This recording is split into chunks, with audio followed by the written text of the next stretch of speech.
Now, Manchester United have announced their results for the first quarter of the new financial year. Our football correspondent Rob Dorsett has been going through all the details for us and joins us now. Rob, thanks for joining us. What exactly do these figures show then? Well, whenever Manchester United release their figures, and they do that 4 times a year, their financial results, it's always newsworthy. But I think the truth is there's not an awful lot of headlines in their latest set of accounts.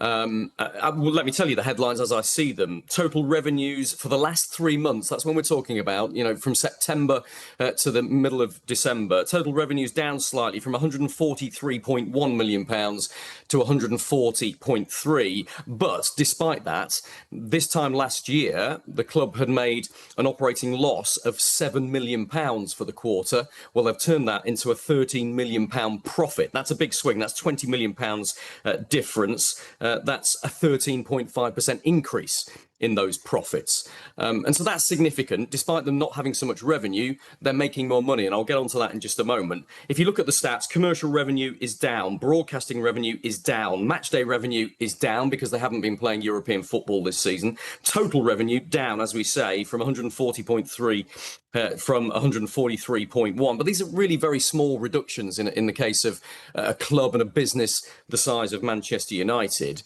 There's another complicated financial measure that it tells you the best way of assessing how the health of the business is, and it's called the adjusted EBITDA, which is the profit the club has made once you've taken out tax and depreciation and interest, etc. And that is £26.9 million for the quarter compared to 23.7. So that's a significant change for Manchester United. And I think what this shows is that Sir Jim Ratcliffe and Ineos's plan to reduce the cost base at Manchester United, remember they've said repeatedly they can't afford to keep spending and wasting money, they felt, as it was happening before they took over. That is now really beginning to kick in. It's been controversial. There's been lots of redundancies. There's been lots of changes to employees' benefits who work at Manchester United. And there's been far fewer free and reduced price tickets for some of the fans in Old Trafford. All of that has been heavily criticised in the media. But I think Omar Barada, the chief executive, and Jim Ratcliffe would point to these figures and say, our plan is working. We're going to carry on doing exactly what we're doing now. And it's all, they believe, to improve the long-term financial health of the club. So, Rob, I think fans are going to want to know, what exactly do these figures mean then for how much the club can spend on players in January? Yeah, and that's the crucial factor that the fans want to know. Of course, this has been a statement to the stock exchange from Manchester United. They're a PLC, so they have to do that for all of their investors. I think the message to the Manchester United fans from these figures is not much changes. There isn't going to be suddenly a huge pot of money for them to spend in January, and there's no going to be reduction in their long-term plans to spend on the squad over the next 12 months or so.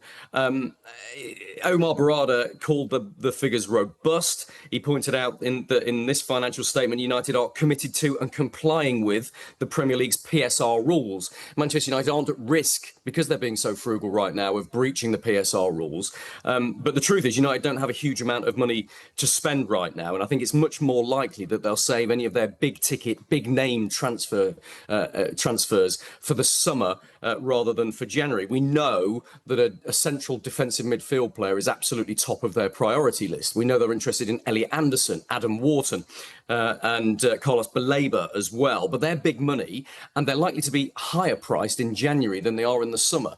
Any club trying to buy that caliber of player who has competition for his signature in January can expect to pay a premium. Manchester United, I don't think, will do that. It's not in their financial plan. They don't really have the cash to do it unless they move 1 or 2 players on. And at the moment, it seems they don't have a desire to move any of those players on. We heard yesterday that Joshua Zirkzee wants to stay at Manchester United despite an interest from Roma in taking him on loan. We know that Kobbie Mainoo is a little bit unsettled and not playing as much football as he would like. But it makes no sense for Manchester United to sell him or send him out on loan, because they'd have to replace him, and they'd probably be worse off in terms of the caliber of player and in terms of the financial situation as well. So I think unless there's some major injury problems or a big sale or a big offer comes in for one of their players, I think it's going to be a pretty quiet transfer window in January for Manchester United, and these latest financial accounts don't change that picture at all.